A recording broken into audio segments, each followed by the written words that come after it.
Welcome to the Marketing Millennials, the No BS Marketing Podcast. I'm Daniel Murray, and join me for unfiltered conversations with the brains behind marketing's coolest companies. The one request I tell our guests, stories or it didn't happen. Get ready to turn the up. Welcome back to another episode of the Marketing Millennials podcast. Today I'm solo, and I'm going to talk to you about how to catch marketing problems before they spiral out of control. Imagine walking a marketing tightrope, juggling campaigns, ads, and KPIs. One slip and everything can fall apart. That's where tripwires come in. These are real-time alerts that catch issues early so you can step in before a small problem in your marketing turns into a big one. So today I'll walk you through 7 steps for setting up tripwires in your marketing funnel. So let's just get into these 7 steps. So step number 1 is start with your North Star KPIs. You cannot catch problems if you don't know what success looks like. Your North Star KPIs should be clear and intentional. Think of them as your destination, with micro KPIs acting as rest stops along the way. For example, North Star goals: revenue, pipeline generated, CAC, return on ad spend, ROAS. Micro KPIs: website traffic, click-through rate, MQL to SQL conversion rates, email open rates. Break these down into awareness, consideration, and conversion stages so you can quickly pinpoint where in the funnel these are breaking down. Step number 2 is set tripwires at critical checkpoints. Think of tripwires as marketing fly traps. They catch problems at key funnel stages. So, how would I set them up? Identify your riskiest areas. For example, ad performance, click-through rate, CPM, CPC, landing page bounce rates, MQL to SQL drop-off. So those are some risky areas. And then 2, I would set realistic thresholds. So if click-through rate drops below 1.5%, trigger an alert. If website traffic drops 10% week over week, trigger alert. If email open rates dip below 25%, trigger alert. Those are just arbitrary numbers, but I want you to get the point. And number 3, automate these alerts. So you can use things like HubSpot, Google Analytics, Looker to set up alerts. And then what I would do is integrate them into your Slack or Asana or email so you don't miss these alerts.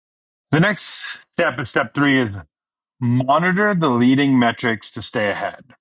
So leading metrics really act as your early warning system. They can let you course correct before bigger problems emerge. So key metrics to track, these are just examples, are ad click-through rate, landing page bound rate, form submission rates, session to lead conversion rates.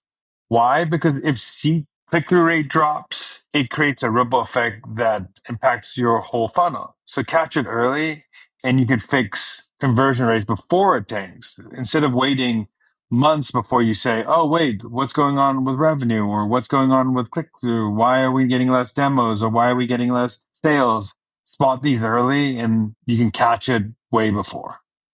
Step number 4, which I would do, is create a response playbook for each tripwire. A tripwire without a action plan is really useless. So here's how you can turn alerts into actual action plans. For example, a tripwire is triggered like landing page bounce rates exceed 70%. A response system you can set is you can audit page speed, rewrite the headline, test a new CTA, or tweak the design. Do these things to help improve that bounce rate. Another tripwire triggered. Click-through rate on ads dropped below 1.5%. What is the response for that? Adjust targeting, refresh creative, test new ad copy. This is another example for a tripwire triggered. Email open rates dropped 25%. What is the response? Okay, maybe we should A/B test more subject lines. Maybe we need to refresh our email list. Maybe we need to segment our list better when we're sending it. And keep this playbook centralized in a place where everybody can see. So if you have an internal Notion, you have Confluence page, you have Google Drive, Asana. So when this happens, your team can act fast when a tripwire is triggered. Step number 5 is review tripwire data in weekly check-ins. So tripwires are not just for reacting, they're also for learning. So what would you review in a weekly check-in? So which key performing indicators, KPIs, fell short? What caused the issue? Are they the same tripwires triggering repeatedly? Are your benchmarks too strict or too lenient?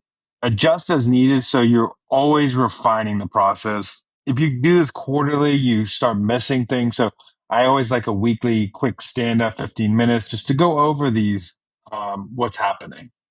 Number 6 is prioritize issues based on impact. Not every tripwire needs to be red alert, panic. For example, high impacts are KPIs tied to conversion. So click through rate, MQL2, sales quality lead rate. Median impact would be landing page form submissions, for example. Low impact would be top of funnel metrics like impressions and reach. So focus on the biggest risk first, but also you need to keep an eye on the rest, but make sure you have ranked them based on high, medium, and low impact of making a change for those metrics. And lastly, test and refine your tripwires regularly. Marketing changes and it evolves. So should your tripwires. Every quarter, ask yourselves, are these thresholds realistic based on current data? Do new KPIs need tracking? Were any of these tripwires false alarms? And optimize over time to keep your system lean and effective. So here, just some closing thoughts for this is tripwires help you move from reactive marketing to proactive marketing. They help you flag problems early so you can pivot your marketing way so you don't lose time, money, and pipeline. I wish I did this earlier in my career. I started doing this later in my career, but set these up. So if you haven't started setting up tripwires, start today. Your future marketing self will really thank you. And that's it for today's episode. So if you found this episode helpful, share this with a marketer. Also, if you have any feedback for me, always feel free to DM me. My DMs on LinkedIn are always open. It's Daniel Murray. And thanks for listening and catch you next time. See ya. Thanks so much for listening. Keep tuning in to hear more great insights from the coolest marketers from around the world. If you haven't already, make sure to subscribe and follow the Marketing Millennials podcast on Apple Podcasts, Spotify, YouTube, or wherever you get your podcasts. And if you like what you hear, I would greatly appreciate you giving us a 5-star rating. It helps bring more marketers into our community.